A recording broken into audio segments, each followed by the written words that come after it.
আশা করি সকলে ভালো আছেন। এই যে রেসিপি বাই ইতি চ্যানেলের পক্ষ থেকে আপনাদের সবাইকে স্বাগতম।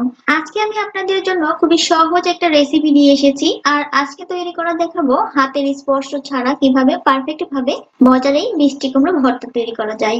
গরম গরম ভাতের সাথে ভর্তা খেতে সবাই অনেক পছন্দ করে, আর এইভাবে ভর্তা তৈরি করলে খেতে অনেক মজা লাগে। চলুন সবাই নষ্ট না করে আমরা মিষ্টি কুমড়ো ভর্তা বানিয়ে ফেলি। আমি আগেই মিষ্টি কুমড়োটাকে কেটে ধুয়ে সিদ্ধ করে নিয়েছি। এবার এই সিদ্ধ মিষ্টি কুমড়োর মধ্যে দিয়ে দিচ্ছি 1 টেবিল চামচ চিনি। চিনি দেওয়ার পরে চিনি থেকে পানি ছেড়ে দিবে, তাই যতটা সম্ভব পানিটাকে শুকিয়ে নিব।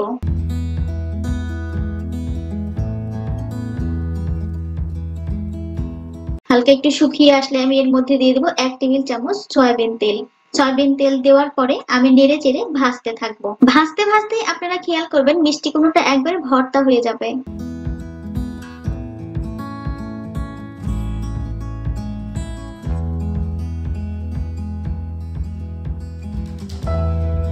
দেখুন ভিউয়ার্স, মিষ্টি কুমড়োটা একদম ভর্তা হয়ে গেছে।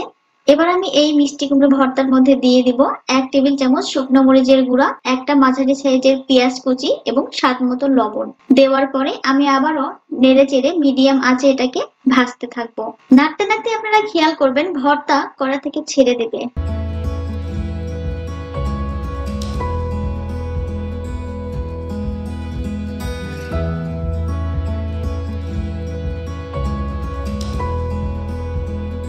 ভর্তা কড়া থেকে ছেড়ে দিয়েছে, তার মানে মিষ্টি কুমড়ো ভর্তা আমার রেডি হয়ে গেছে। দেখুন ভিউয়ার্স, কত সহজে হাতের স্পর্শ ছাড়া তৈরি হয়ে গেল গরম গরম মিষ্টি কুমড়ো ভর্তা। আর এইভাবে মিষ্টি কুমড়ো ভর্তা করলে খেতে খুবই মজা লাগে। আপনারা অবশ্যই বাড়িতে চেষ্টা করবেন, আর কমেন্টসে অবশ্যই জানাবেন আমার এই রেসিপিটা কেমন হয়েছে, সাথে লাইক এবং শেয়ার করবেন।